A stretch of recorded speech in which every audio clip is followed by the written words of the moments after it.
मैं अनुराग त्रिपाठी। आज बड़े दुख के साथ बताना पड़ रहा है कि श्री रतन टाटा जी, जी हाँ दोस्तों, रतन टाटा जी जो अभी दिवंगत हो चुके हैं, अभी वो हमारे बीच में नहीं रहे हैं। रतन टाटा जी की अगर बात करूं और बताऊं तो रतन टाटा जी एक इंसान नहीं थे, वो एक ऐसे महान व्यक्तित्व थे जिन्होंने भारत का के भविष्य का आज एक ऐसा निर्माण किया है जिसके बारे में अगर मैं बात करूं तो कम पड़ जाए। जैसे अगर बात करते हैं हम, अगर इलेक्ट्रॉनिक की बात करते हैं, अगर हम मोटर्स कार की बात करते हैं, अगर हम टीसीएस के नाम की बात करते हैं, अगर हम चाय की पत्ती की बात करते हैं, अगर हम नमक की बात करते हैं, अगर हम स्टील की बात करते हैं, इन सभी क्षेत्रों में टाटा ग्रुप का काफी बड़ा साम्राज्य स्थापित किया था किसी और व्यक्ति ने नहीं, वो सिर्फ और सिर्फ रतन टाटा जी की देन थी और रतन टाटा जी ने ही उसको बनाया। जी हाँ दोस्तों, 1937 में पैदा हुए श्रीमान रतन टाटा जी, जो यही सूरत जहां से मैं भी बिलोंग कर रहा हूं वहां से ही पैदा हुए थे और वहां से जा करके आज के दिन उनका जो देहावसान हुआ वो निश्चित तौर पे काफी शोकनीय है। काफी भारत के लिए एक ऐसी क्षति है कि जिसका शायद ही भरपाई संभव हो पाए, क्योंकि आज आपकी जानकारी के लिए बताऊं, उनके जीवन के 3-4-10 ऐसे किस्से थे जो किस्से काफी महत्वपूर्ण रहे। जैसे बात करते हैं जब कार की, तो जब कार में लैंड रोवर जब कार हुआ करती थी उस समय लैंड रोवर कार और जगुआर कार के साथ जब वो गए थे डील करने के लिए, तो उन लोगों ने थोड़ा आनाकानी किया था और उन लोगों ने मना कर दिया कि नहीं, हम इंडियन कंपनी के साथ में नहीं आएंगे। रतन टाटा जी ने उसे प्रतिष्ठा बना लिया और उसे प्रतिष्ठा बनाते हुए उन्होंने वापस उसे मर्ज किया और आज के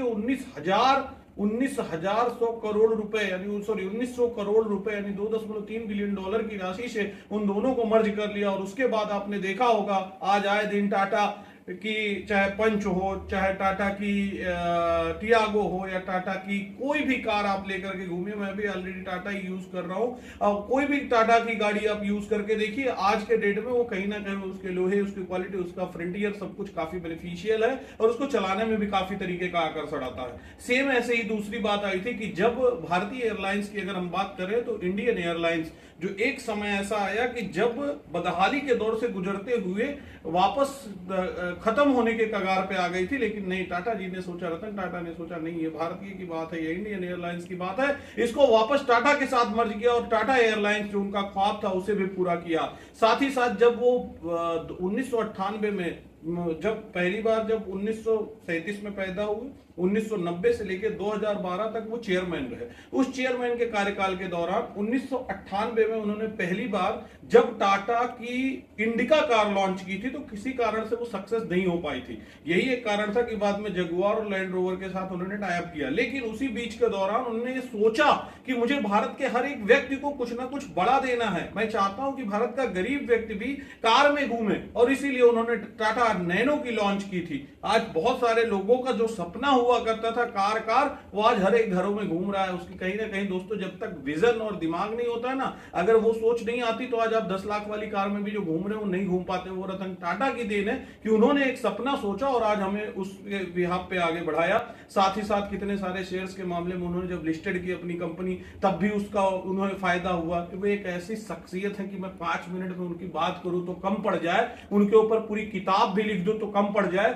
जमशेद जी टाटा से लेकर के अगर आज के रतन टाटा के व्यक्ति की बात कर दूं ना, तो हमारा भारत के देश का जो एक गौरव है ना, वो उन लोगों ने बढ़ा करके रखा है। दोस्तों बस इतना ही कहना चाहूंगा। दोस्तों अगर आपके मन में थोड़ी सी भी बात है तो इस वीडियो को देखते हुए आप रतन टाटा जी के लिए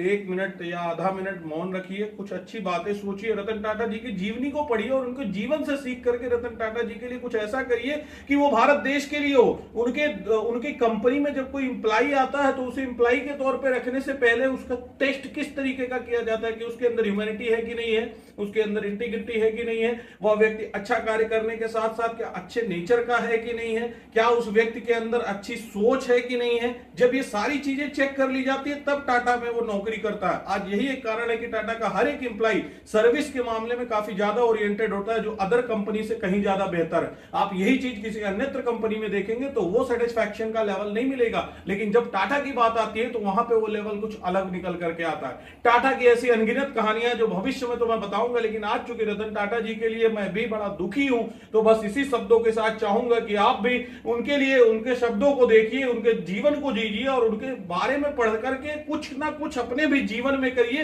कि जिससे एटलीस्ट भारत के लिए कुछ कर सकिए, भारत देश के लिए कुछ करिए और भारत माता के लिए कुछ करिए। जय हिंद, जय भारत, नमस्कार। मैं भी उनकी आत्मा की शांति के लिए मौन करता हूं।